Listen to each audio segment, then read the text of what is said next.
Hey everyone, this is Tim from YourSixTech. Today in this video, I'm going to show you how to fix if your PlayStation 5 sounds loud when it's in rest mode or it's making some noises. And to do this, we want to go up to Settings and then scroll on down to System.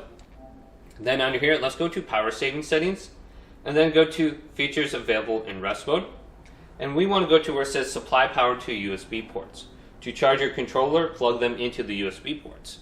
Now, if you select this, we have off as an option, 3 hours, or always. And I noticed on the PlayStation 4 especially, this was a huge issue. If you had this option turned on, your PlayStation was loud when it was in rest mode. So it's not as nearly as a huge problem on the PlayStation 5, but just set this to off, and your PlayStation 5 in rest mode will be completely silent. You won't even hear it or notice it. Hopefully this video did indeed help you out. If it did, leave it a big thumbs up. And subscribe to my channel down below for more technical videos coming up next on YourSixTech.